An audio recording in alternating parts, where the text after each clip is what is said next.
Please remember the world that you are now seeing, for this natural world is in jeopardy. And even if you are willing to help put an end to what you are about to see, you may never be able to see the world in the same way again.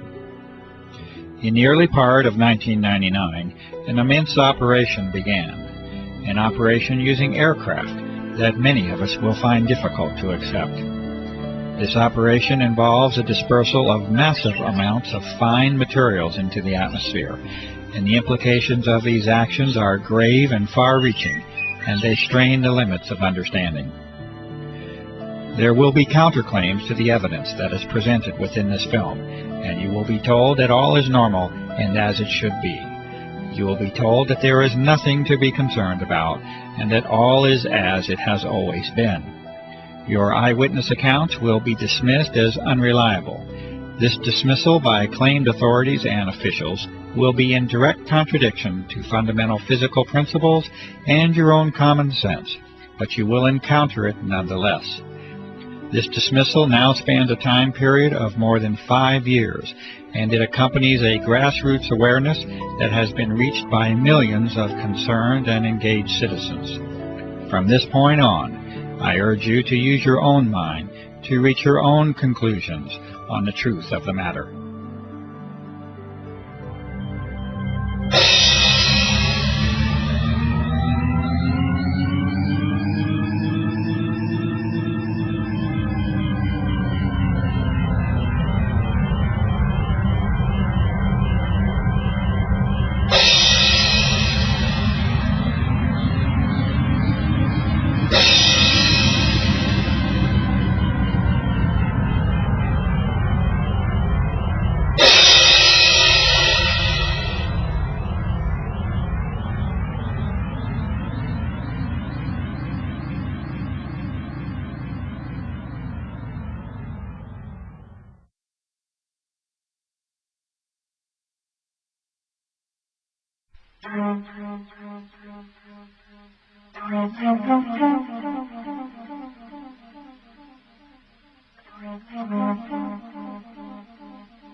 What you are seeing now is quite normal.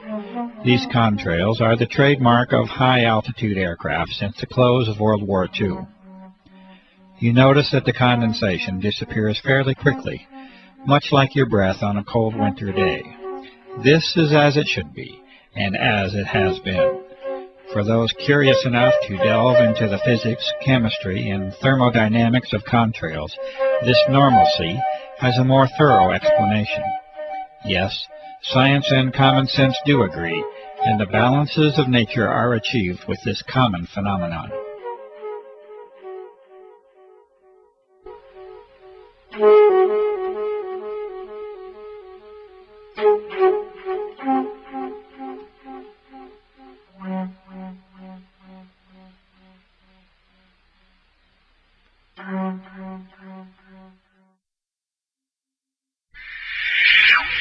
And now we must take a different turn, a turn to explore an unusual world that now surrounds us, and yet a world that many of us remain unaware of. The atmosphere of this planet has been changed, and you are now being introduced to one of the main causes of that change. The aircraft at the upper portion of the screen is leaving a normal contrail, and it vanishes as any trail of water vapor is expected to. But beneath it you see an aircraft emission that is stationary, thick, continuous, and persistent, and it must eventually be concluded that it is not primarily water vapor. The environmental conditions for each trail are not exceptionally different from one another, and yet the result and impact from each trail is entirely different. The only logical way this can occur is if the trails themselves are very different from one another, and indeed they are. The majority of the footage that you are now seeing has been filmed in the high desert regions of New Mexico. This is an arid environment, with very low humidity levels. It is, in fact, a classic region for conventional contrail formation. Contrails themselves can and do form easily in a low humidity environment. In the past, the passing of a short-lived contrail in the high, clear desert sky was an innocuous and frequent occurrence. Cold and dry conditions, exactly those conditions that are normally found in the upper atmosphere, are extremely favorable to contrail formation. The humidity levels of the upper atmosphere are actually relatively low, and is one of the very reasons that most clouds occur in the middle of the troposphere, being the lower portion of our atmosphere up to an altitude of approximately 7 miles or so. As this examination of our atmosphere continues, we will be now required to consider 4 types of events or phenomena. In addition to the customary existence of clouds and contrails, we must now consider a new entry, that of the aerosol. An aerosol is a solid particle in suspension, either in a liquid or a gas, and in this case we are considering the atmosphere as the gas to study.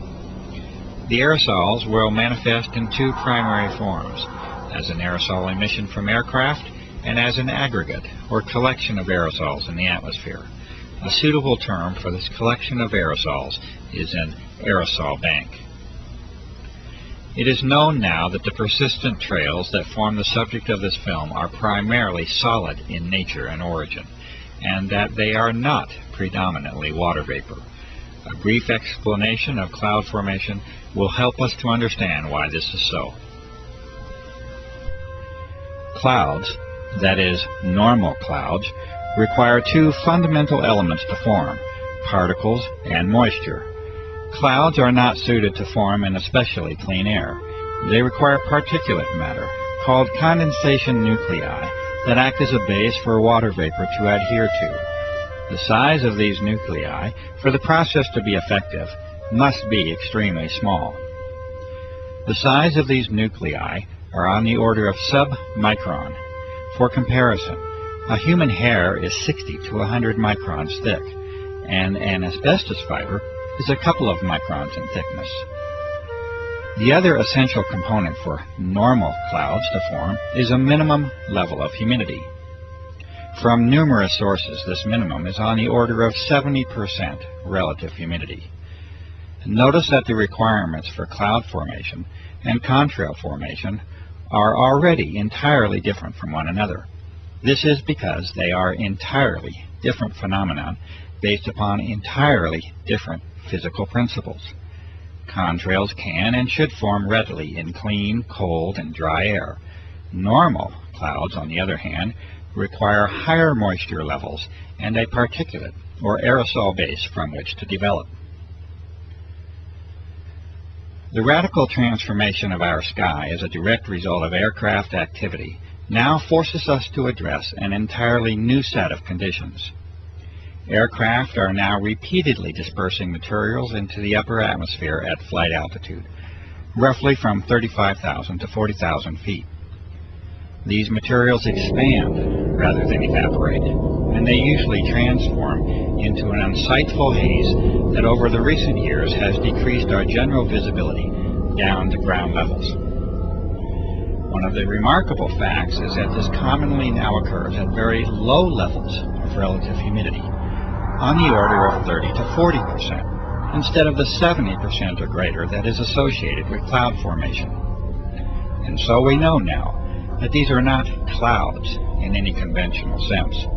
They are indeed a unique and artificial creation that now crosses new thresholds in the atmospheric and geophysical sciences. There is one way that such a transformation can be made, and that is with the introduction of vast quantities of an extremely small, water-loving metallic salt at flight altitude.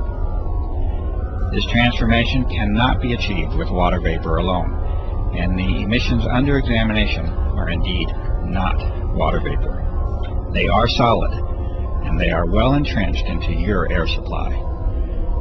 These important conclusions are at the very heart of the aerosol operations that are being disclosed here.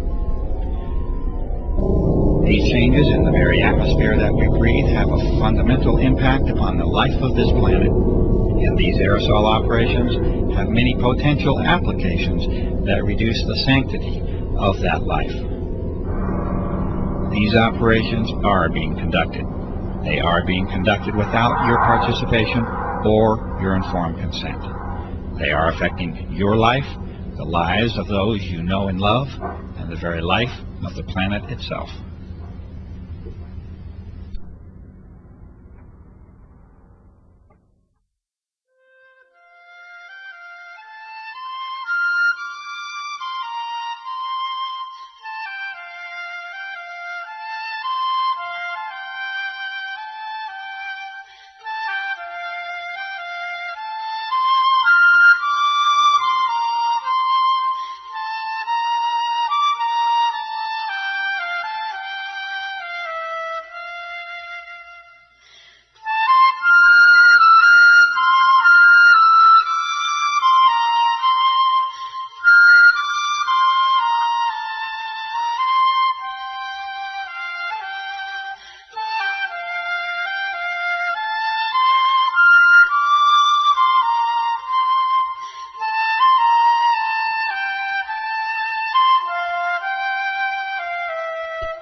Try to remember the color blue, for once it was yours to see.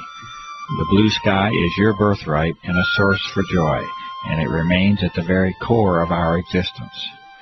There are factual reasons for the blue color of the sky, which can certainly be traced to the cleanliness and clarity of the air that you breathe. But please do not lose the wonder of the sky itself, the magic and emotions that you have once shared with the earth in all of its glory. These are more than facts, reasons, and observations. They are the experiences and memories of life itself.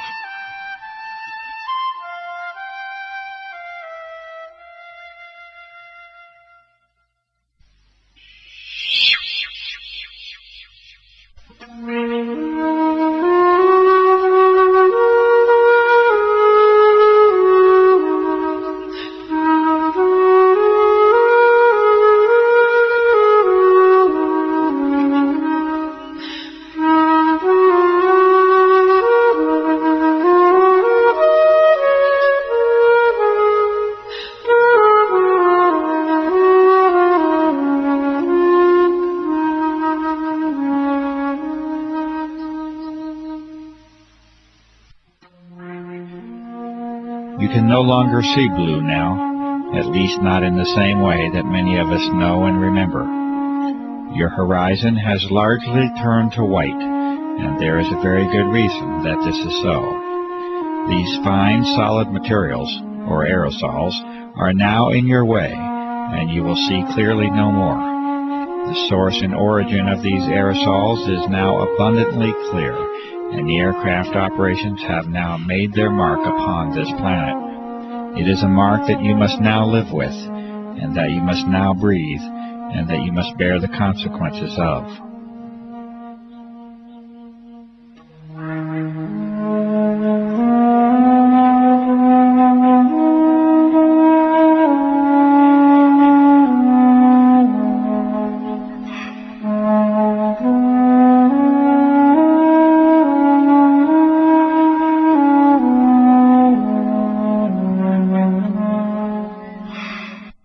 That is, unless we all become aware of the level of damage that has already been done, and unless we act together to reclaim our planet and its atmosphere. These images were taken in what was once one of the cleanest locations on the earth, and that is the high desert of the Southwest. You may now see for yourself the daily reality of your existence, and it is a sad change that we have allowed to occur. Please, remember the color blue.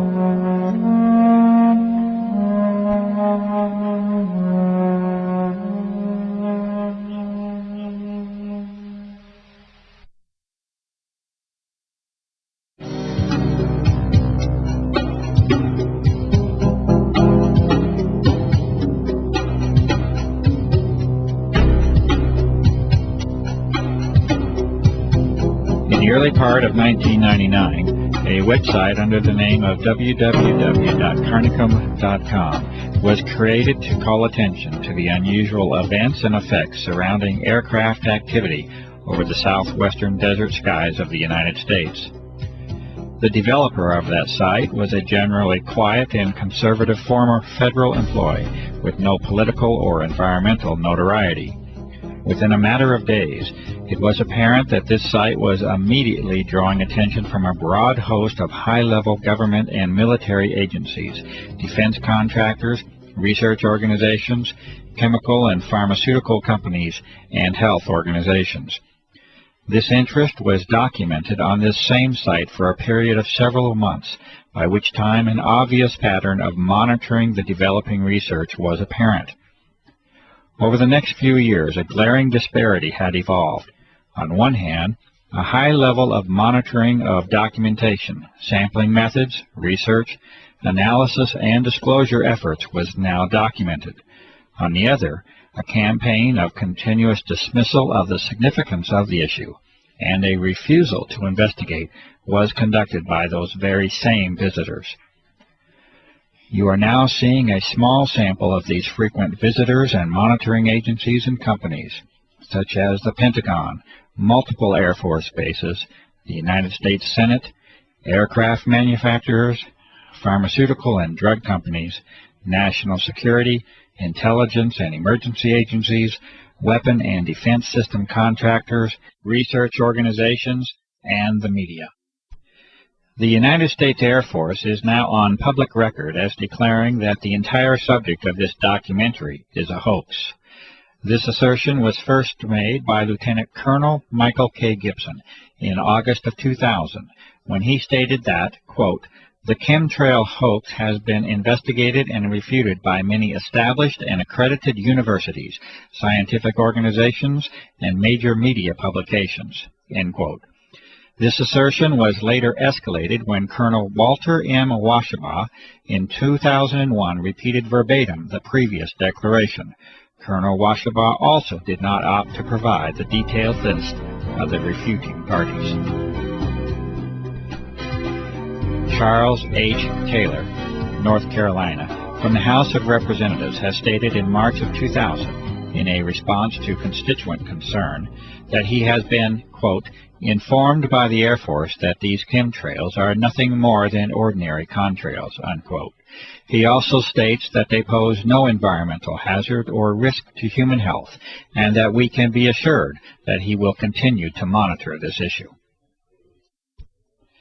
Harold Halsness, from the Office of Secretary of Defense, and in response to a direct inquiry to former President of the United States, William Jefferson Clinton, in January of 2000, states that he is familiar with some of the reports on this issue, but that he finds them unsubstantiated by the facts.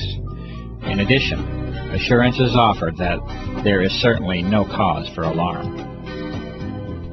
In the first of many responses from the United States Environmental Protection Agency, under the directive of Carol M. Browner, Administrator, it is acknowledged in December of 1999 that citizen concern is focused on whether or not aircraft may be involved in operations that release chemical or biological substances. The EPA responds that they are, quote, "unaware," unquote, of any such applications by such aircraft. In January of 2000, a certified letter including a physical sample of highly unusual airborne fibrous material is sent to Carol M. Browner with a request for identification of the material on behalf of the public environmental and health interest. The EPA responds again in February of 2000 in two separate letters with the statement that they are, quote, "unaware," unquote, of any programs to disperse materials into the atmosphere using aircraft. The EPA does not acknowledge the receipt of or the existence of physical materials within the correspondence. In October of 2000, a series of more than 1,000 petition letters of concern was sent to Carol Browner as an indication of significant citizen concern on the aerosol issue. The EPA responded once again in December of 2000 that they continue to remain, quote, "unaware," unquote, of any aerial application of chemical or biological substances that may have an adverse effect upon the population. After a period of approximately 6 months, the EPA continues to take no action regarding the identification of the physical sample under their custody, and no acknowledgement of the receipt of that sample is made. The discovery of unusual biological components within that sample by independent researchers heightens the concern for identification of that material. In response to an inquiry from Senator Jesse Helms of North Carolina to the Environmental Protection Agency, Region 4, the EPA once again responds with the phrase of choice, that is, the EPA is, quote, not aware, unquote, of any programs to disperse materials on the population using aircraft. The EPA expresses its appreciation over concern about protecting the environment and is hopeful that their reply addresses any concerns. Greenpeace, an international environmental organization, when contacted regarding the aerosol issue, stated in September of 2000 that they are, quote, unable to comment, unquote, and that they do, quote, not have an official position, unquote, on the matter. In a separate correspondence, Greenpeace responded to a citizen that they are concerned about global environmental problems and that they do not have local chapters that can help with this particular situation. In October of 1999, Senator Jeff Bingaman of New Mexico replied to a concerned constituent that the Air Force has assured to him that what is being observed are simply normal aircraft contrails. It is further stated that although there may be the appearance of an aerosol operation, this is not the case. Senator Bingaman also informs the constituent that he will ensure that the Air Force will reassure people about this issue. United States Senator Richard Lugar replies to a constituent in July of 2000 that what is being observed is simply a normal contrail, as has been seen since the close of World War II. Furthermore, Senator Lugar states that the FAA, NOAA, the EPA, and academic professors have examined the claims only to find out that they have been made by disreputable sources and that upon challenge provide no evidence or data. Representative Mike Thompson of California replies in April of 2000 to a concerned individual that what is being reported and observed is simply a normal consequence of aircraft traffic and that there is no environmental hazard or risk to health.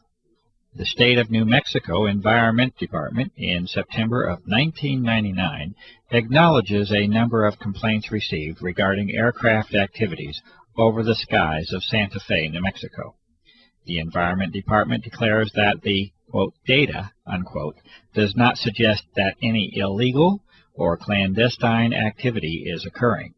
A scientific document that discusses the nature of normal contrail formation is included within the reply to the New Mexico resident. The citizen is advised to keep the department abreast of any concerns. The Attorney General of New Mexico, Patricia Madrid, in November of 1999, also acknowledges multiple inquiries to her office regarding unusual aircraft operations. The Attorney General declares that there is, quote, substantial evidence, unquote, that the activity and contrails are well within the range of normal aerial activity. After issuing this notice, Patricia Madrid declines to respond to 2 personal visits made to her office by Clifford Kernicom, a concerned citizen, to discuss the aerosol issue. The Ohio Environmental Protection Agency responds to a citizen in November of 1999 by stating that they are, quote, unable to complete an investigation, unquote, and that they do appreciate the concern expressed by the citizen about the environment. The ABC News 2020 investigative journalism staff respond that, quote, unfortunately, unquote, a request for examination of the aerosol issue was not chosen, and that 2020 thanks the citizen for thinking of them and being in touch. And in June of 2001, 1.5 years after the original submission, the United States Environmental Protection Agency acknowledged the receipt of the unusual fibrous physical material. This acknowledgment followed a Freedom of Information inquiry on the topic submitted by a citizen. The EPA refused to identify this sample, stating that it, quote, was not the policy of this office of EPA to test or otherwise analyze any unsolicited samples of material or matter.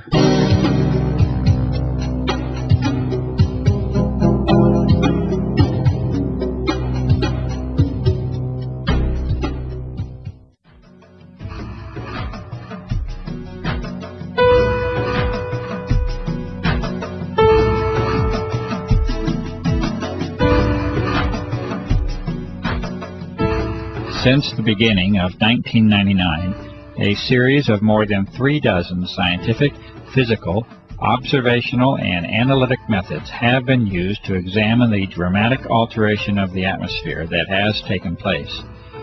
These tests have been conducted with much labor, time, and expense.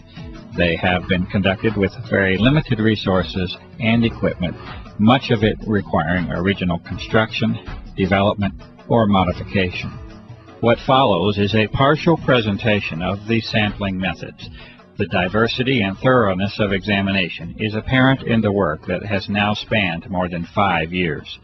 The officials and authorities have not attempted to replicate these testing methods, at least not publicly. They have not reacted to the results in any formal fashion, and they have not tangibly responded to the many calls for public inquiry and investigation that have been made. The methods and results of all testing procedures are available on the website www.carnicom.com, and this research represents a substantial body of information that may be helpful in interpreting the designs and motivations behind the aerosol operations. Essentially, the method is one of reverse engineering for a global covert operation, and there is no limit to the work that remains to be done. These findings, conducted for more than 5 years, are offered to the public. These studies begin with an examination of contrails themselves, a very common and ordinary phenomenon involving the freezing of water vapor into ice and their subsequent dissipation through evaporation and mixing. Meteorological studies of contrail formation and cloud formation have been made. Visibility standards and their reduction from a maximum of 40 to 10 miles have been called to attention. A study of pH, or of acid and alkalinity level, of rainfall has been conducted by a network of concerned citizens across the country. Highly unusual statistical results are present in the vast majority of these studies. Telephotos have been captured in the earlier phase of operations that directly show emissions from aircraft that are in complete defiance of any normal contrail formation. These unusual emissions are not a result of environmental conditions. They originate from the aircraft and can be shown in these cases to have no dependence upon even the engines of the aircraft.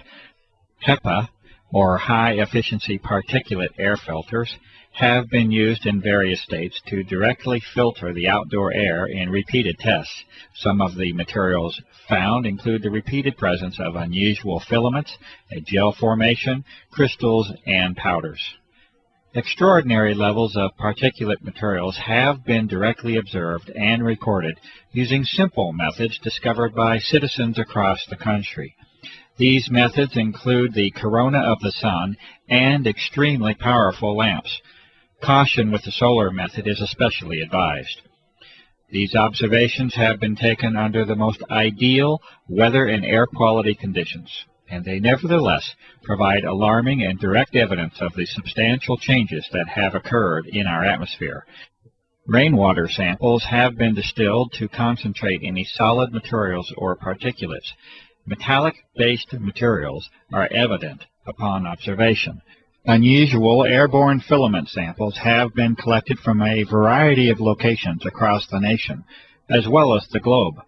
These fibers are highly unusual in their properties, and any claims of being simply spider webs cannot be substantiated. Samples of these fibers have been sent directly to the Administrator of the United States Environmental Protection Agency. Subsequent observation of these fibers under the microscope produces disturbing results, including the occurrence of unusual biological components. The United States EPA has refused to identify these fibers. Incredibly high mold counts have been found within repeated outdoor samples that have been taken. This result is in spite of the fact that the tests were conducted in an extremely arid environment in the high southwest of the United States. This arid environment has been further aggravated by extended drought conditions over the past several years, also a topic to be discussed further. It is a fact that particulate matter in the atmosphere acts as a transport mechanism or delivery system for other materials, including biological materials that can piggyback onto the solid materials. This is in addition to the health risk, including respiratory illness and increased mortality that result from higher levels of particulate matter in the air. It is also a fact that must be reported, despite the disturbing and alarming implications, that unusual and unexpected biological components have been repeatedly identified in a variety of atmospheric samples across a wide geographic area using a variety of techniques. The fibrous material sent to the United States EPA is especially unsettling, as it was later shown to contain biological components under the review of a medical professional. For those who might think that biological aerosols have no precedent, it might be worthwhile to read carefully the documented U.S. Senate hearings held in 1977, entitled Examination of Serious Deficiencies in the Defense Department's Effort to Protect the Human Subjects of Drug Research, along with the contractors that are enumerated within that report. A variety of electromagnetic devices have been developed and used. This investigation has resulted from the plausible hypothesis that the atmosphere has now been modified into what is called a plasma state, or an electrified gas. Testing has produced a variety of indications that this hypothesis is indeed correct, and that the atmosphere is regularly being used for electromagnetic applications.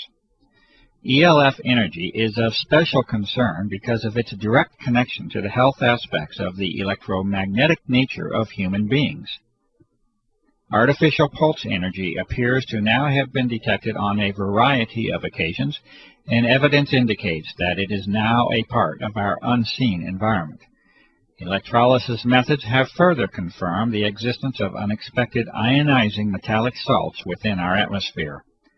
Radar anomalies also continue to point to the presence of an altered electromagnetic environment. The testing and sampling methods and results that you have just witnessed are necessary due to the abject failure of the public environmental authorities to respond appropriately to the many requests for investigation that have been made by countless citizens. The responses of the so-called officials and authorities has already become painfully apparent.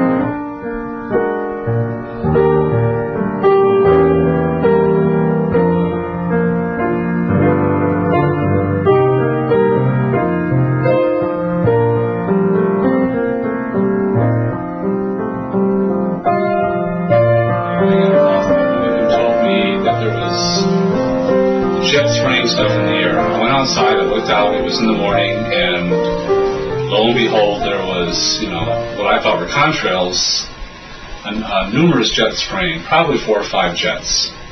The contrails were not dissipating, they continued in the air, and I watched. Actually, I was horrified because I'd never seen anything like this before, as it continued all day long.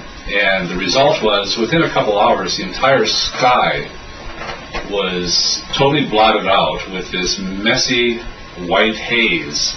I started documenting after I discovered that nobody was paying attention, and that even people who would look up and acknowledge that they see the same thing, they weren't at all concerned about it. They didn't think that it was anything of importance. And when I moved to Santa Fe, one of the things that, one of the reasons I moved here was because of the sun and the beautiful sky that they had here. And I've been somebody who's always watched the sky.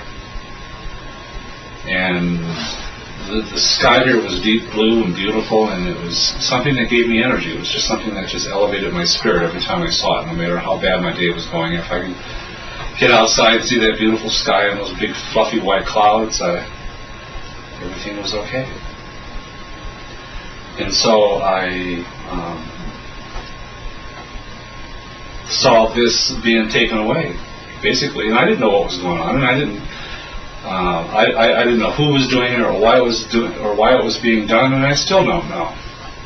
But what I do know is that it is being done, and it wasn't natural. The jets would come, and I know enough of, I have a degree in science, I have a doctorate in science, so I consider myself to be maybe not an expert in this particular thing, but I know how to look at things, and I know that that if you pass natural sunlight through a substance and it gives off a color, it usually identifies that substance. There's no two substances that give the same color in solution.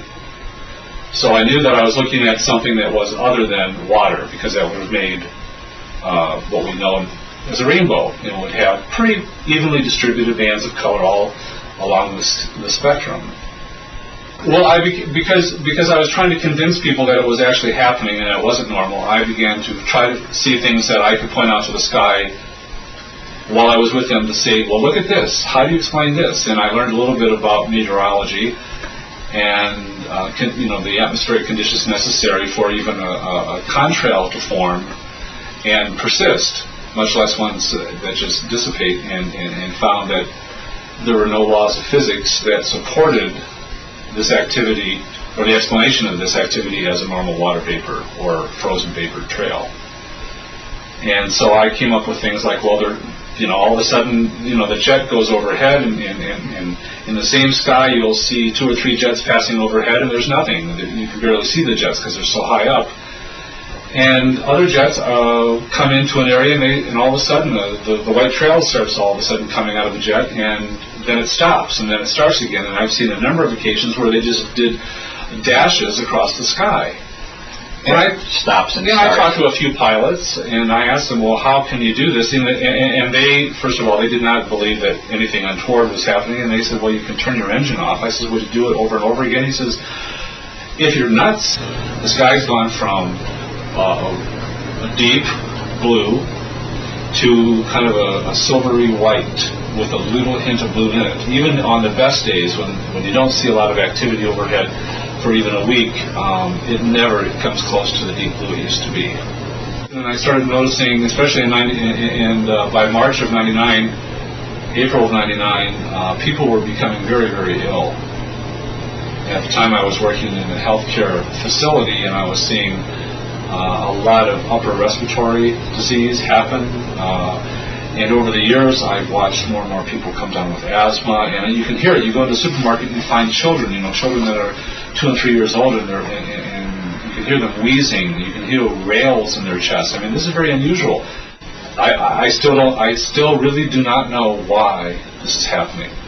I mean, I've gone the spectrum. I've gone the spectrum from thinking, oh my God, they're trying to kill all of us, to maybe they are trying to protect us from cosmic radiation that may damage the planet, ultraviolet or X-ray radiation that's coming because the upper atmosphere has been rended in some ways, been torn in such a way as to let those things through. So I've been all the way from the most evil intent to the most beneficent. But in either case, I want to know. I wanted to know. I just want to know. I want someone in an official capacity to speak about it openly. Because whenever something happens, and like I said, I've learned an awful lot about human beings through this process.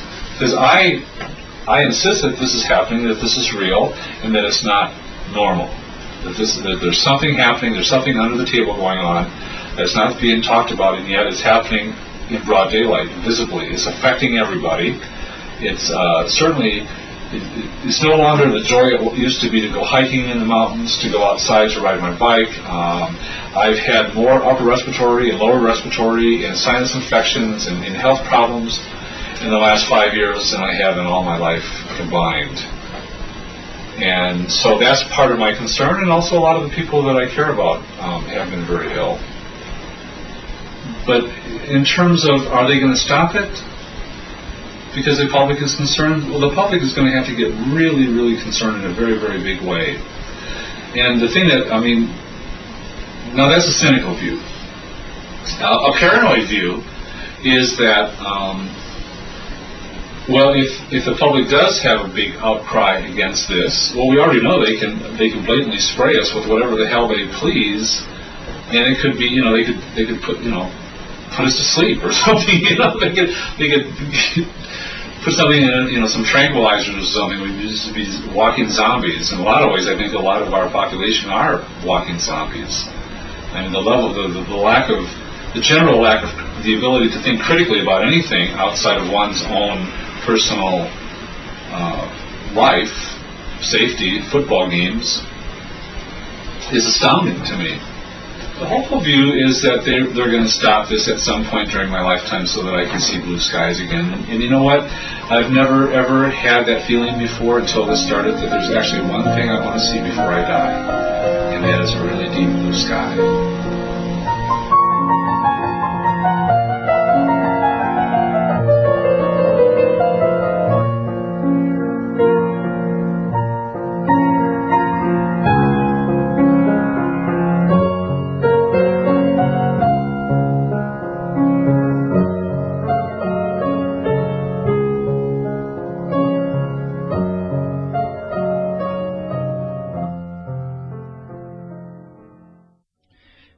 The following is a transcribed interview between Clifford E. Carnicom and Gwen Scott, naturopathic doctor and former CNN broadcaster, recorded in February of 2004. Question: when did you become aware?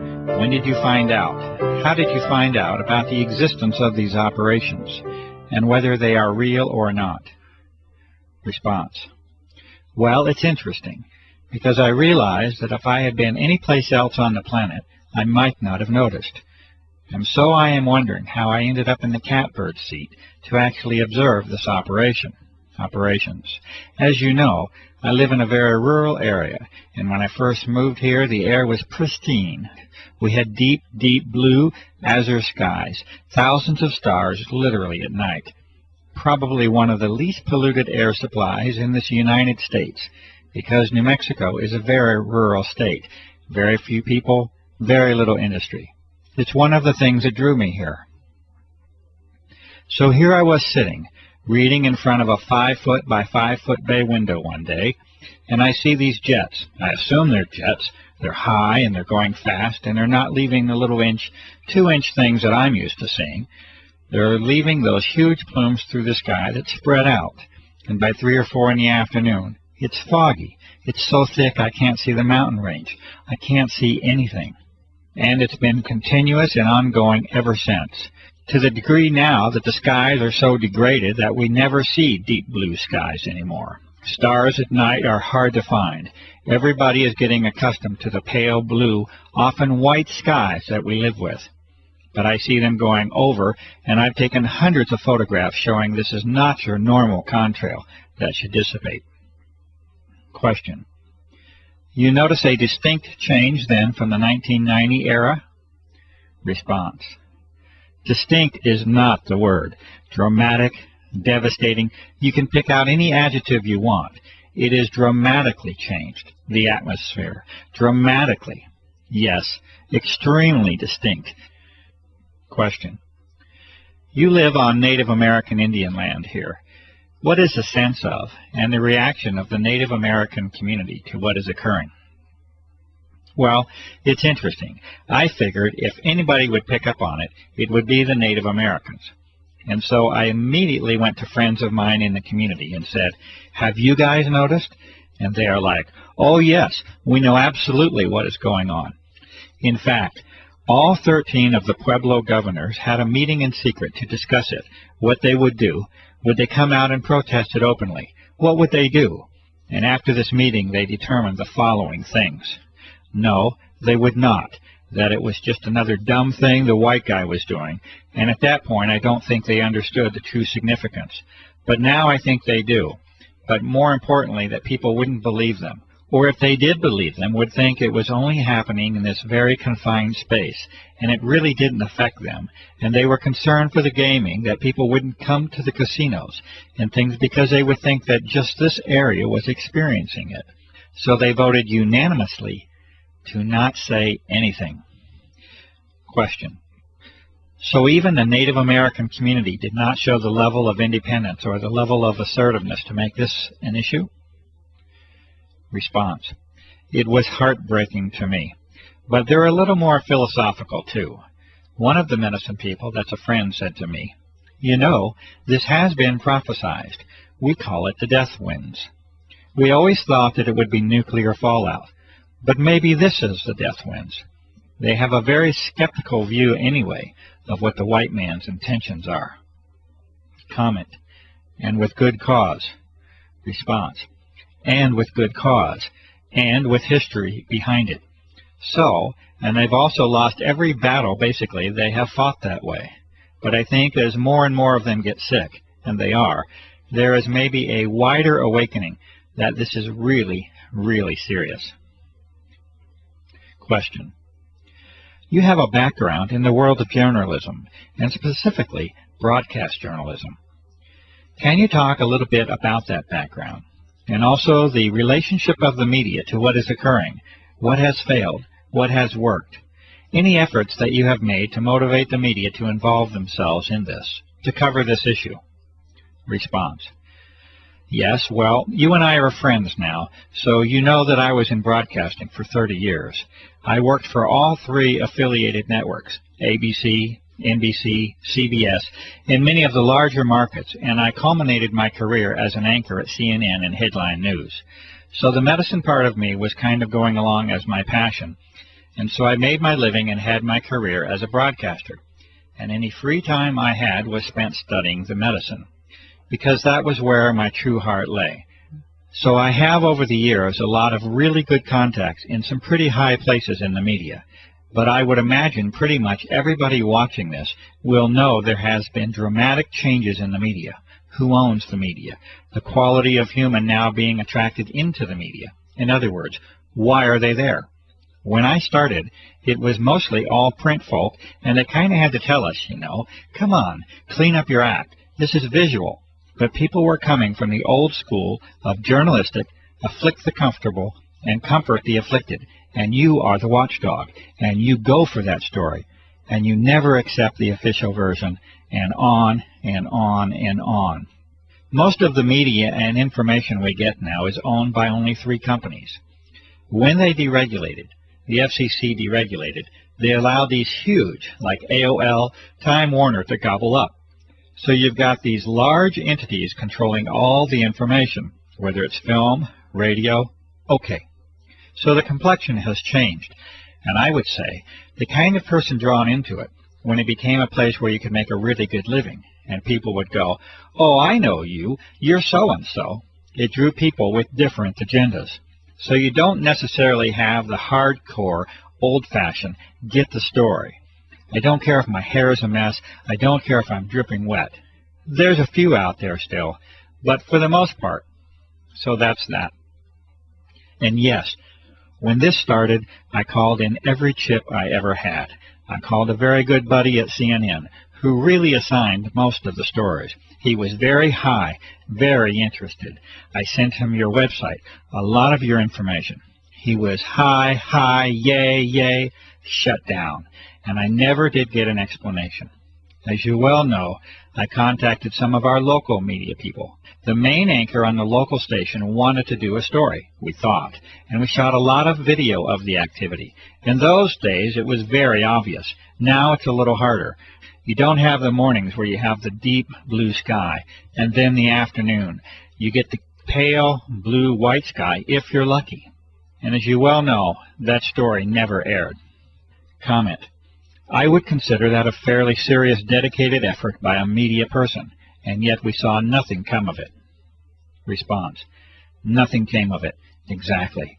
As you well know, the USA Today, which is an international publication, did a story on it, but it was obviously with an agenda, basically poking fun at those goofy people who saw those things. I believe there was one or two credible people interviewed, but for the most part, the reporter started out with an agenda to sort of mock, make fun of those people who were seeing things in the sky. And if I had a dime for everybody else that they called, wrote, or begged, I could at least buy an ice cream cone.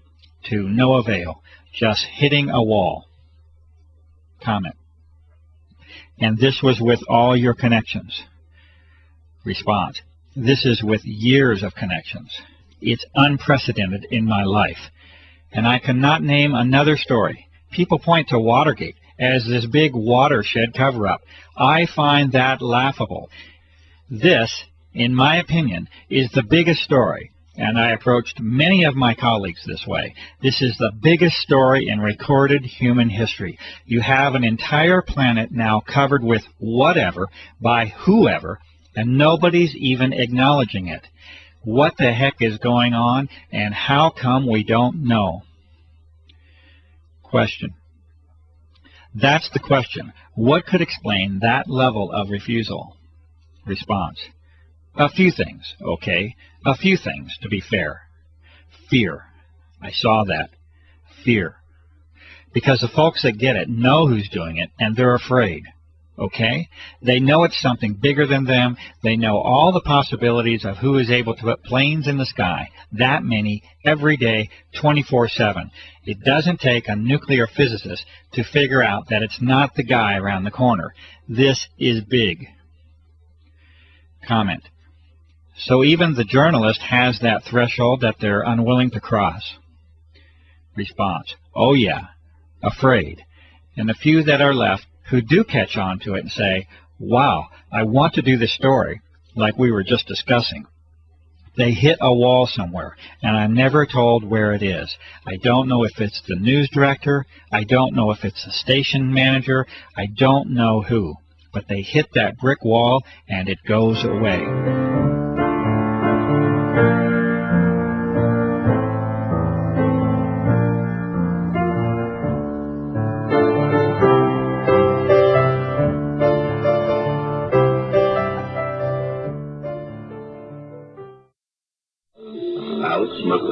Mysteries of the Mind. It is the world that has been pulled over our eyes. As you know, I've been a pilot for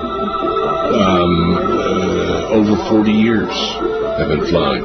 I stopped counting my hours at 3,500 hours, which is a fair amount. I've owned 7 airplanes in my life. I have ratings all the way up to twin IFR. I am not jet rated, but everything else but. Today, Clifford, when all of a sudden you see these trails in the sky in the morning when you wake up, and by late morning, early afternoon, the sky is totally overcast. It is not natural. The government and other people say, oh, well, that's a contrail, condensation, contrail that all planes do at a certain altitude. And I said, you don't know what you're talking about. Yes, there are contrails. Go back to World War II, we had contrails, but they didn't last. This was, in those days, it was condensation of moisture, and then it dissipates after, I don't know, maybe depending on the altitude, maybe a minute, maybe a little over a minute, but around a minute, and it's gone. These things last all day long, unless there's a strong wind and it blows out of the way. Now it's gotten so bad, and I talk to people, as you know, all over the world, and it's happening almost every country that I'm aware of in the world.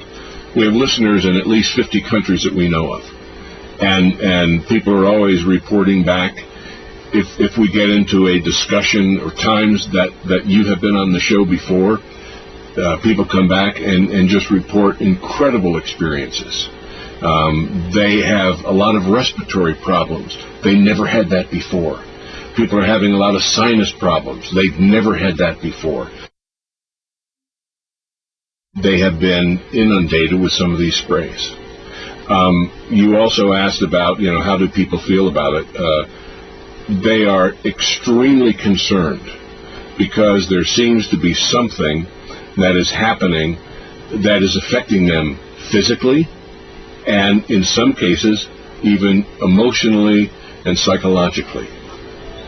So there is a drastic change in what is happening around us in 5 years, 5.5 years.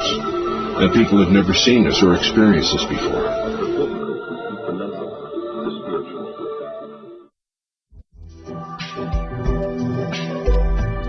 Clifford, it's so good to be on tape in person with you on this subject. I know before we couldn't show my face, we couldn't hear my voice because I was under contractual agreement. I'm no longer under that contractual agreement. So I can be here in person, and that feels good. And I thank you so much for translating my prior discussion with you on the media and all of that. But today what I'd really like to talk about is the medicine end, which is my passion and my whole reason for being involved in this is to try to help people stay as well as they can stay given the givens. I also want to say something that's very important to my heart is that I am deeply patriotic. That's all I really want to say. Never thought I'd live to be seeing these times. As you know, recently information was brought to us that's critical in terms of health. So I want to deal with that first, and then we can go back and talk about the other contents of this aerosol spray and the impact to the body, and perhaps some mitigating medicines. We have found out through a very credentialed research doctor that perhaps what we're seeing occasionally show up in our air supply is a fungus. The reason this is so critical is apparently this fungus dramatically compromises the immune system by consuming those nutrients the immune system uses to repair and rebuild. And like every system in our body, the immune system has to keep rebuilding itself. It will wear out, it will wear down, and it has to keep regenerating. If it doesn't have those nutritional tools to do that, your immune system becomes dramatically compromised, unable to deal with any kind of invader. That's why I think we're seeing so many more colds and flus than we've seen in the last 5.5, 6 years, than we've seen in a long time. I know in my clients, these things are like epidemic. Sinus infections, colds and flus. That's on the lighter side. On the heavier side, we're seeing a lot more cancers and some very devastating disease, implying an extremely compromised immune system. Part of that has to be this fungal kind of invasion because, as I said, this fungus eats the nutrients that the immune system uses to rebuild itself. People say, well, what do you do about a fungus? Well, there's some things that we know that are very good natural medicines for fungal invasions like that. Garlic kills fungus pretty much on contact. The Chinese mushrooms, reishi, shiitake, maitake, particularly in extract form, have been had a lot of efficacy. Caprylic acid, which you can find in any health food store. There are a number of things, and finally colloidal silver, we know, is a major antifungal. So when people are looking at their bodies and saying, why am I always feeling kind of run down and tired, it may be we're being told now that this person is looking at the blood of many, many people, and in almost everyone this fungus shows up in their bloodstream. So that's something we can take care of. If it becomes something in the lungs, we can do the tea tree oil inhales. We also know that we're getting a lot of particulate heavy metals, all of which not good for the body. And I'd like to just quick run through them. Their potential damage to the body, but then also some mitigating medicines we can do. We know that there's some aluminum in this, And we also know that aluminum, unfortunately, can cross the blood-brain barrier. And we know through research it's been correlated to diseases like Alzheimer's. If not so extreme, certainly short-term memory loss. So, sad to say, the blood-brain barrier does not recognize aluminum as a toxin and lets it go through into the brain. The good news is, if you have enough what are called essential fatty acids in your system, your brain has the ability to take that metal, aluminum, and push it out of the brain into your hair. And I think that's why so many people who are getting hair analysis are seeing high concentrates of aluminum in their hair. It's the brain doing its job, trying to get this toxin out. Some good essential fatty acids that you can consider are flaxseed oil, evening primrose oil, and most recently brought to me very profound is krill, K-R-I-L-L oil. It's a fish oil that's fairly pure. These essential fatty acids allow the brain to get rid of that aluminum. We also know that barium is part of the mix, and barium, besides being a carcinogenic, knocks pretty much all the potassium out of your body. And I'm seeing in my clients a lot of muscle weakness, a lot of heart palpitations, all related to either a complete loss of potassium or way too low level of potassium. So we know, since we're bringing barium in and it's knocking the potassium out, we need to supplement more potassium in. And I would say, for anybody who's listening to me, the responsible thing would be to say, to share whatever you decide to do with your health care practitioner, because if you're on certain medications, it can contraindicate. But these are just general guidelines and information for people, not prescription, not diagnostic. There is also apparently some titanium in this mix from your research, again, another heavy metal, and magnesium. And for a long time, I could not understand why that would be a bad thing, because we're always encouraging people, to take some magnesium in. However, my brother, who's a physicist, accidentally gave me an answer that I had been seeking 2 or 3 years, why I was seeing so many blood clots and thick, sticky blood platelets. And it's epidemic now, and constantly running commercials for blood thinners and on and on. Well, he tells me when you combine an aluminum ion with a magnesium ion, it clots the blood. So we have both of those in this mix. My personal choice is ginger root for blood thinning. I take ginger root capsules every day. There's also an herb called ginkgo biloba that also thins the blood. But this is a very important cautionary. If anybody is on a pharmaceutical blood thinner, do not add in any of these other remedies, because you can get your blood so thin that if you cut yourself, your blood won't clot. So it's dangerous. So if you're on any pharmaceutical blood thinner, do not add in ginger root and ginkgo biloba and those kinds of things. But if you're not on a pharmaceutical, these are good natural things you may want to consider in terms of thinning the blood. And then there are I get this question all the time. People say, well, what can we do, to mitigate some of this? I mean, it's in every breath I take. That's something I think is hard for people to understand. This is not something that previously I could say to people, please don't eat margarine. Please don't drink tap water. These things are not good for you. I cannot ask people not to breathe. But what I can say, there are things that you can do to mitigate the amounts of it that you're taking in. One thing that you well know I do is when I'm outdoors, I wear a mask. It's not comfortable. It looks silly. I get stares. But I have to tell you, since I've been doing that, I've noticed a big improvement in what kind of symptomology I've had to deal with. Also, there is a very good all-natural substance called diatomaceous clay that has the unique property of attracting heavy metals to it, then binding with them and allowing your body to then send it out through your bowel. In most health food stores, you can find it under the name of bentonite.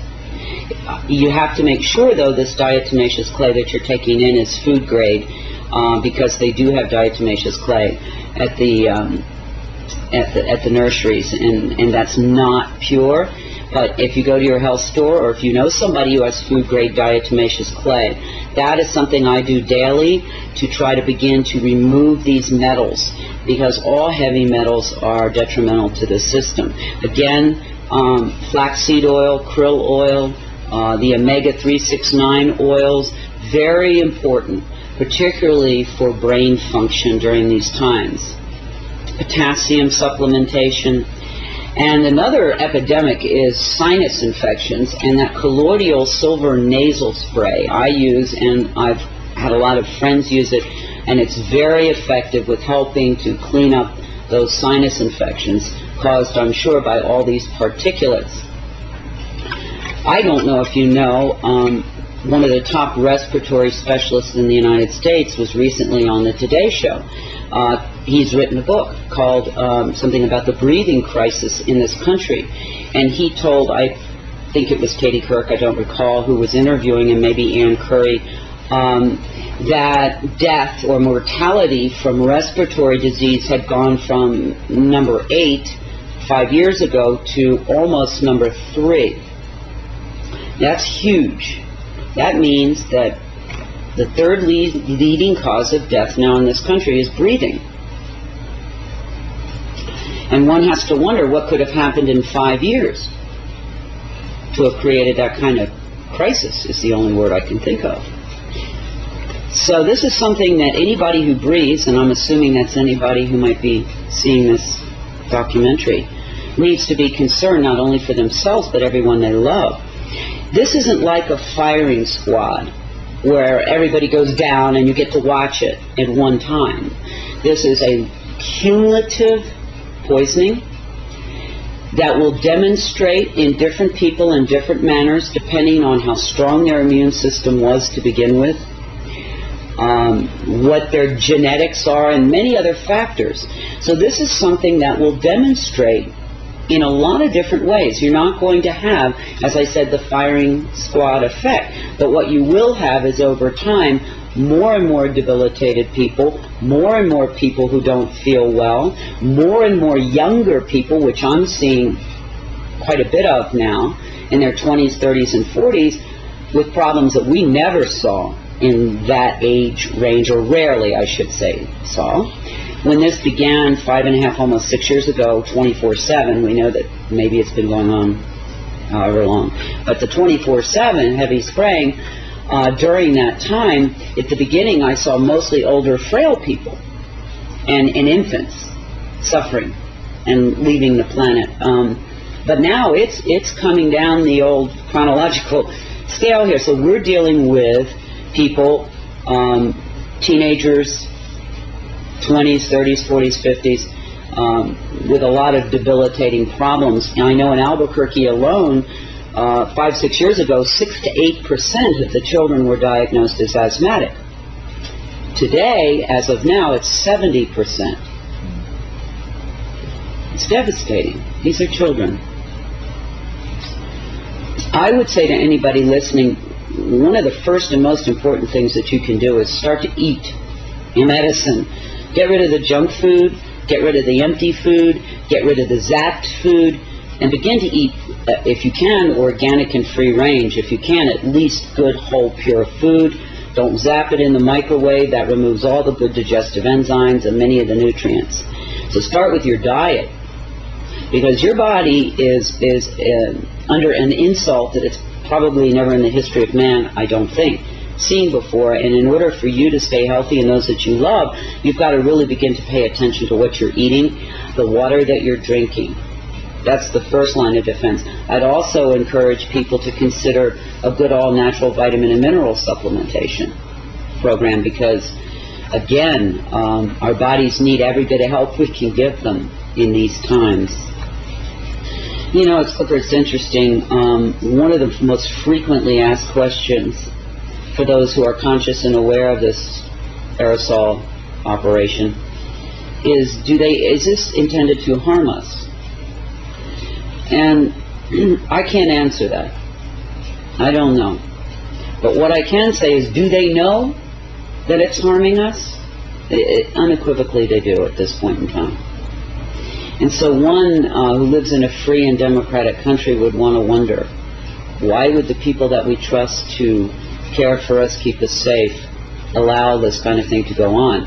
I personally have gone way deep inside and had many sleepless nights and can't come up with any plausible reason why you could, for any reason, harm so many people in such a dramatic way. And so I would say, if you are like me, you love this country, you're deeply patriotic, that take advantage of that freedom that we are given here in this beautiful land of democracy. Make your voice heard, ask for an explanation, ask for a discussion, so that we can determine if this is something we want in our air supply. We can't just keep ignoring it. It's not going to go away. It's just not going to go away unless people of consciousness and conscience decide to get up off the couch and do something. And they can decide what that something is. Because if they don't,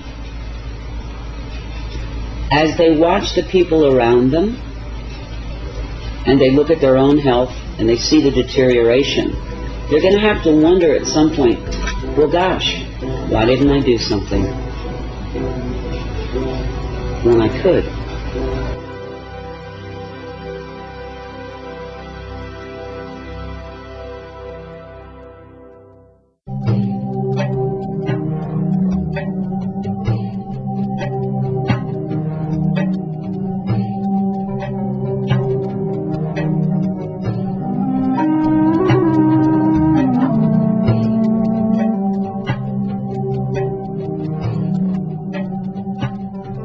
Confronting the reality of the changes that have been made to the planet, it is a natural question to ask, why?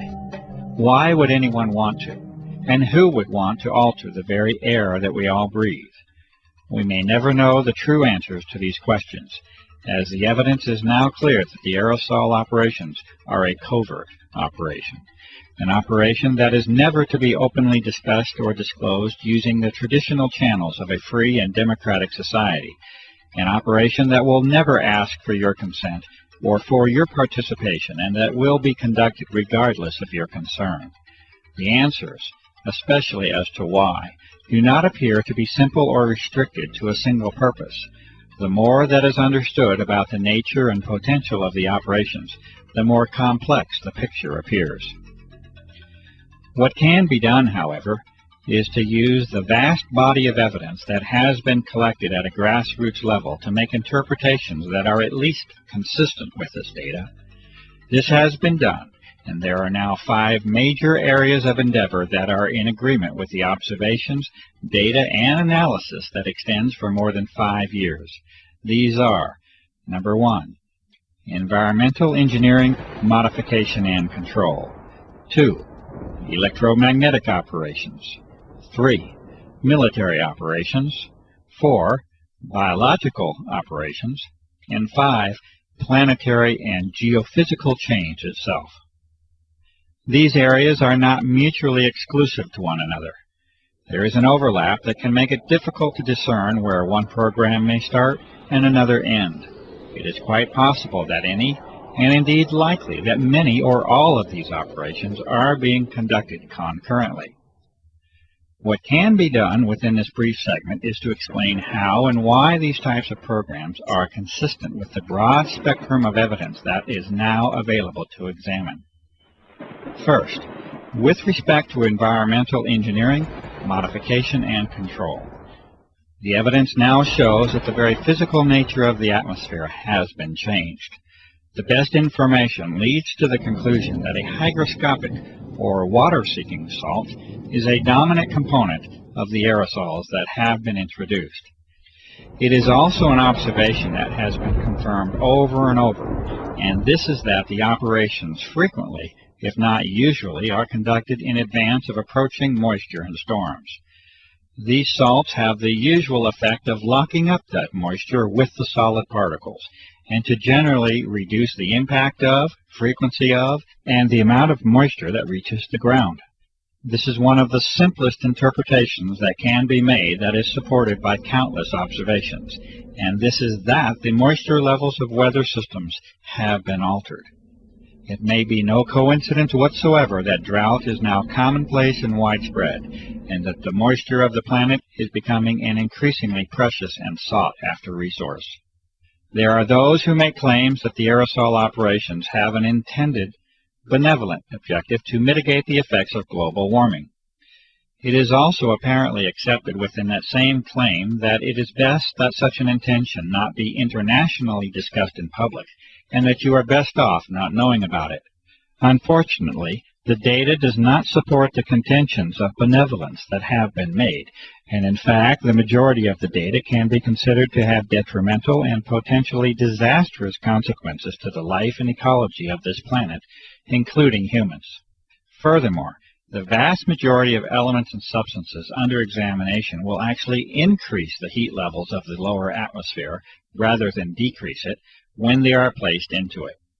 This is exactly what the observations themselves support, and that is that drought conditions are exacerbated and aggravated by the introduction of the aerosols and not mitigated, as many might choose to believe.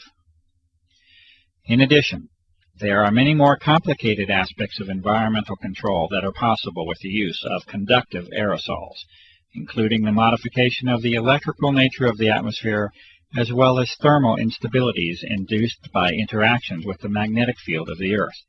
Storms depend upon the electrical exchanges that take place within the atmosphere.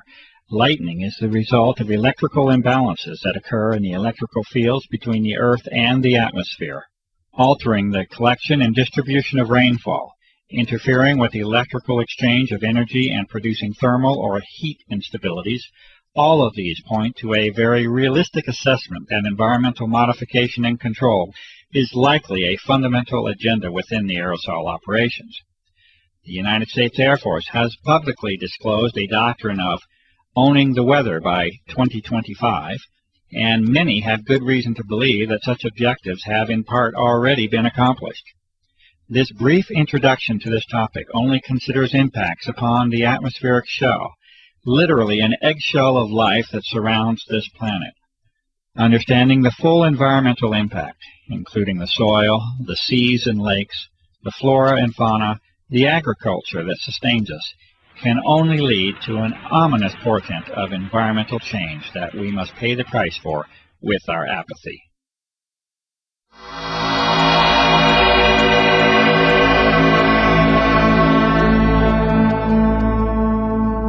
Not only are the moisture and heat characteristics of the atmosphere altered with the introduction of aerosols, but the electromagnetic properties have likely been changed as well.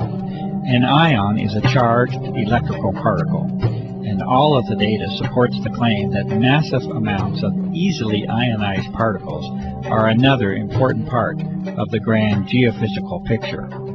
There are some elements that can actually become charged with the energy from ultraviolet light and even visible light in some cases.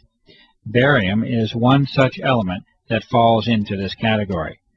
The implications of being able to modify the atmosphere electrically and magnetically are enormous, and a variety of physical methods that are used to transfer, manipulate, control, and propagate energy in that medium must then be considered. As an example of how a small change can produce a major effect, consider the following statement from Lancaster University in the United Kingdom on the topic of the ionosphere. Quote, "Although less than 1% of the upper atmosphere becomes ionized, the charged particles make the gas electrically conducting, which completely changes its characteristics. The ionosphere can carry electrical currents as well as reflect, deflect, and scatter radio waves." Unquote. What we see, therefore, is that a small change in the electrical properties of the atmosphere, be it the upper or now lower atmosphere, completely alters the way in which that shell around the Earth can be used. This concept introduces us to the topic of plasma physics, which may be more in the grasp of common understanding than might first be believed. Most of us are familiar with a neon or fluorescent light tube. This is a perfectly common example of what plasma physics is about. In that tube, there is an ionized gas, and energy can easily be sent through that tube to produce the effect of light in that case. A plasma is an electrically conductive gas. This means that there is a source of ions and electrons within that gas, and that these electrons can be used to carry current. We have seen that it takes very little change to produce a large change in the electrical properties of that gas, and the effectiveness of energy transfer and accumulation is governed primarily by the number of electrons that can be introduced into it. The term that describes this is electron density, and it becomes increasingly important in our understanding of the likely goals of the aerosol operations. Multiple measurements of atmospheric conductivity levels, extremely low frequency and very low frequency radiation, as well as magnetic variation, support the claims made that the basic electrical properties of our atmosphere have been changed. These two physical properties alone that have been mentioned, that of thermodynamic and electrodynamic change, have the prospect of changing our world so much that even the most conservative of environmentally aware individuals should be aware of the prospect for disturbance and damage. Changes in heat and energy are at the foundation of the life of this planet and all those who dwell upon it.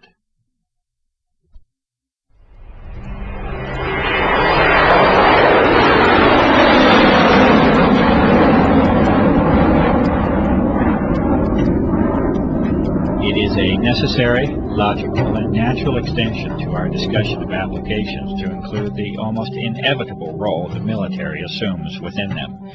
Indeed, the dichotomy of extreme, sustained, and continuous interest and monitoring of the aerosol research by the military and intelligence complex, juxtaposed with the public declaration by the U.S. Air Force that this entire subject is a hoax, is curious enough that many of us may wish to seek the truth of the matter. The most advanced military agencies, intelligence services, and defense contractors clearly have an interest in monitoring and controlling the level of discussion and disclosure on the aerosol issue. The tools of research and analysis must therefore be used at least in part to compensate for the lack of openness that now shrouds this democracy under the guise of national security. A glimpse into the military window has been achieved, and a central theme will eventually emerge, and that is of control. Control in the deepest and far-reaching sense that you may imagine. For when the atmosphere of the planet is controlled, life itself, in the end, is controlled.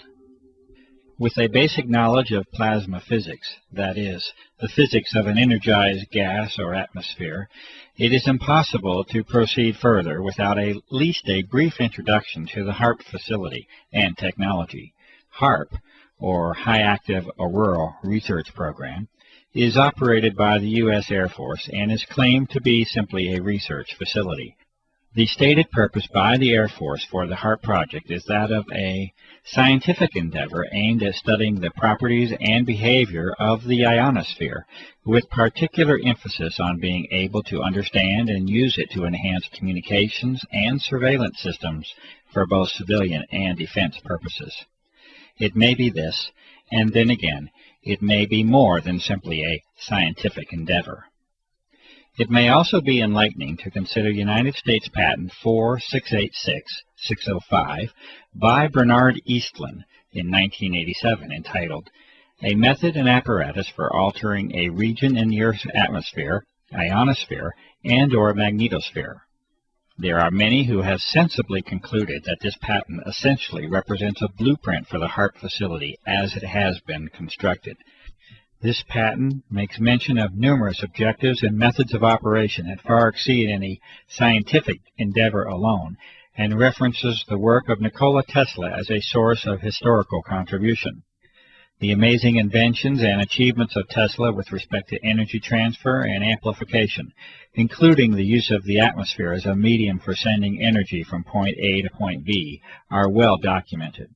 The documents of Tesla were eventually confiscated at the close of his life, especially as they related to military matters, and he is generally now accepted as an unrecognized genius. The current incarnation of ionospheric heating is able to, according to Mr. Eastland, put unprecedented amounts of power in the Earth's atmosphere at strategic locations, and to maintain that power level with the pulsing of energy.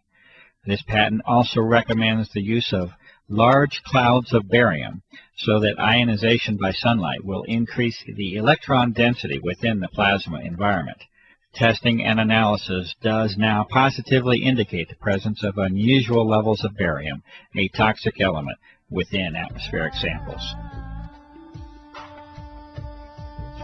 The amount of power inherent in the design of the HARP project is further indicated by Mr. Eastland stating that the present invention can be formed to simulate or perform the same functions as a detonation of a heave-type nuclear device, without actually having to detonate such a device.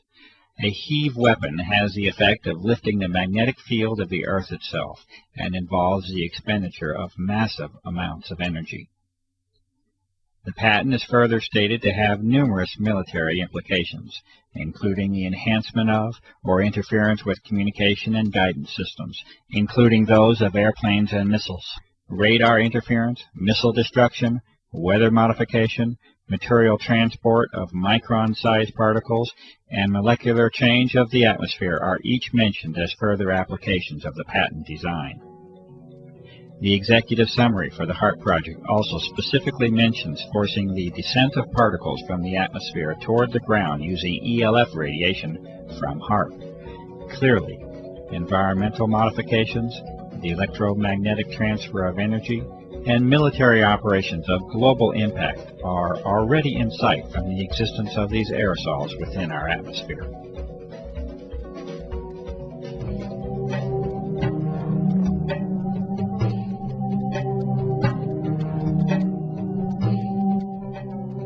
In 1977, the United States Senate held hearings on the subject of biological testing by the Department of Defense on human subjects without their informed consent.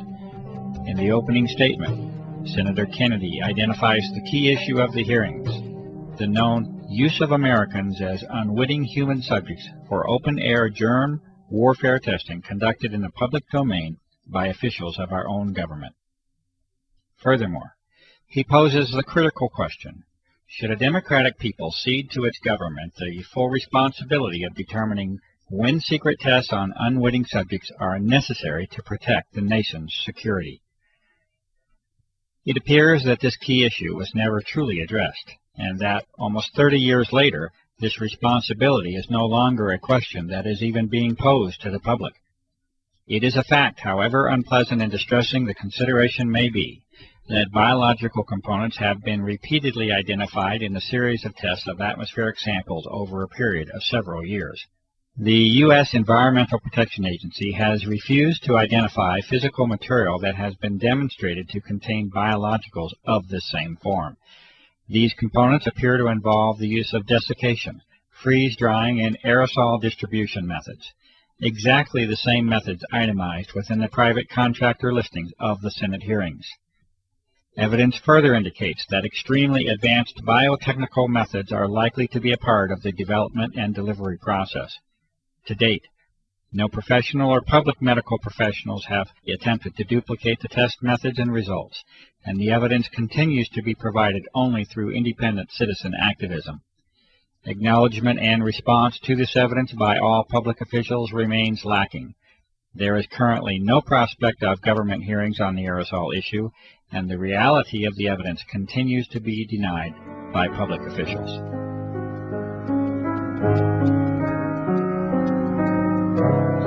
And lastly, although more conceptual in nature than our earlier discussion on environmental modification, electromagnetic, military, and biological aspects of the aerosol issue, it is not unreasonable to consider interactions with the Earth as a whole.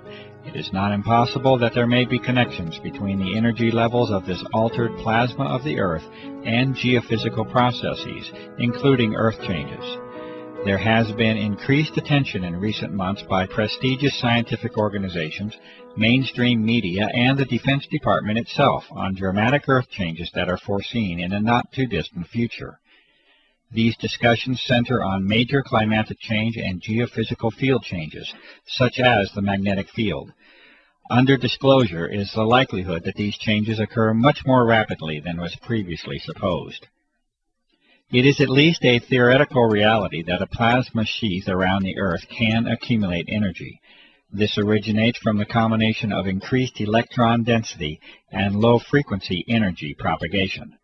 There are many questions that can be asked as to how and if this energy can be harnessed to affect the Earth. The many abnormal Earth changes already on the record during the recent years certainly offer a motive for examining the energy transfer between the Earth and the now altered atmosphere.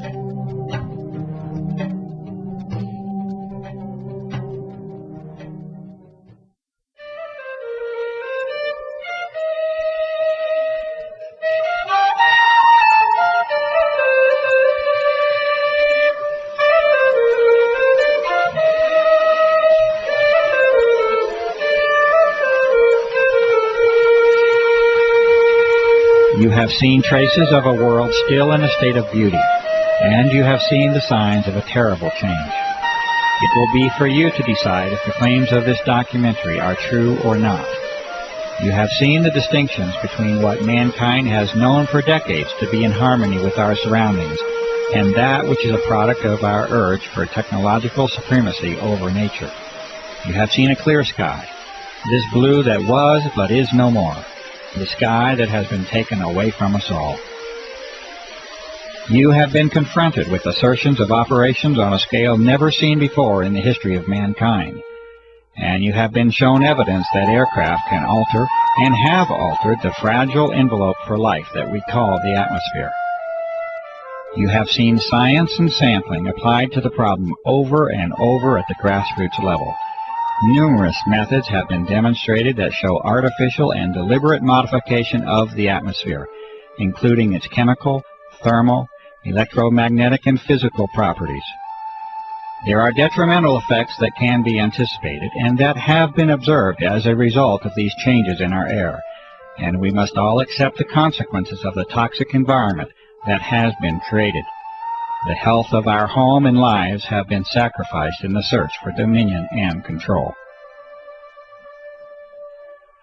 You have witnessed a high level of interest in the subject of this documentary by the military branches at the highest level, the intelligence services, the chemical industry, research organizations, defense contractors, bioengineering firms, and the pharmaceutical complex.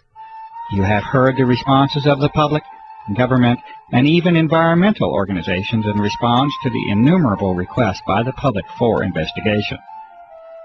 These responses repeatedly revert to describing phenomena that are normal and commonly observed, while denying and dismissing the extraordinary observations that sensible and reasonable citizens have called attention to. There has been a sustained campaign to ridicule and discredit the cumulative efforts of years of research, activism, and devotion by countless individuals acting from the motive of concern for the health of this planet and its inhabitants.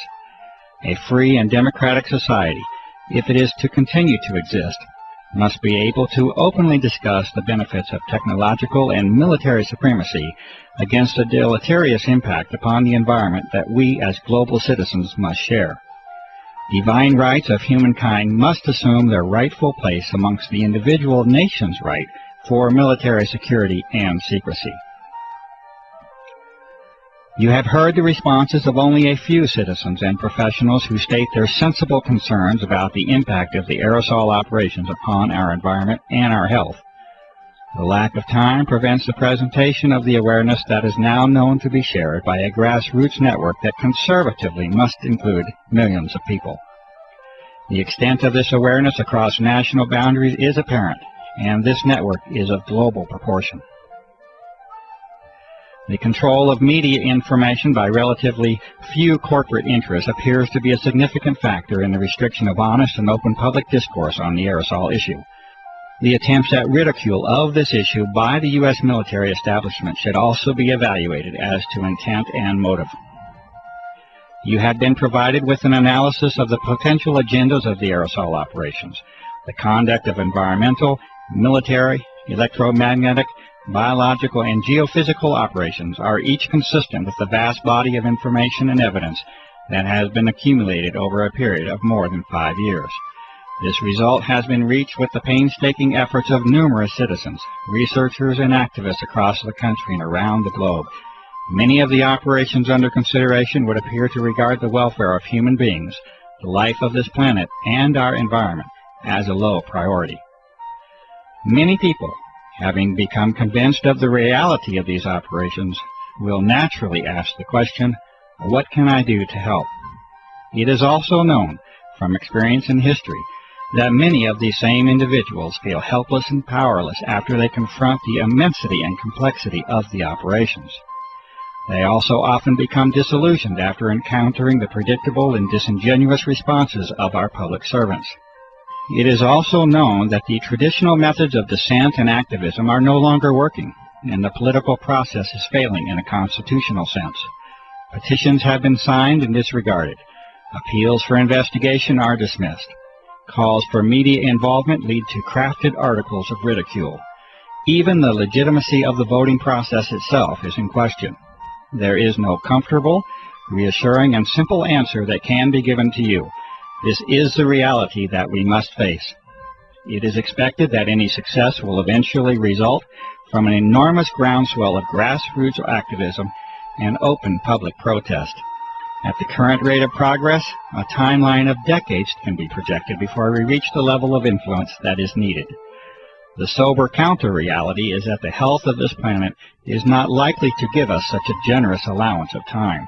Our atmosphere is our lifeblood, and like the proverbial frog in the warming pot of water, we are acting obliviously to our own demise. You will have to use your talents and resources, your gift of life, to help this planet. The role of this researcher has been to give you the best information of what is believed to be the true nature of the aerosol operations. You will have to determine your role and exercise that role while you still have the opportunity to do so. If you are a professional, you must inquire into the ethics of your profession and answer the questions of public service that accompany it. If you are a citizen, you must participate. If you remain silent in the hope of preserving your freedom and security, you are almost certain to lose both. The doctor, the journalist, the scientist, the lawyer, the politician, the environmentalist, the activist, the author, the filmmaker, the fundraiser, the organizer. You must all assume your roles openly, publicly, and quickly to offer any real hope for our survival. I make this appeal to you. This documentary is a not-for-profit venture. It has been made with an appeal to you personally in mind. It may be freely copied in its entirety and distributed. No individual is permitted to distribute this documentary with a profit motive. It has been created for the benefit of the public. Please help us to restore and regain the world that you know can exist.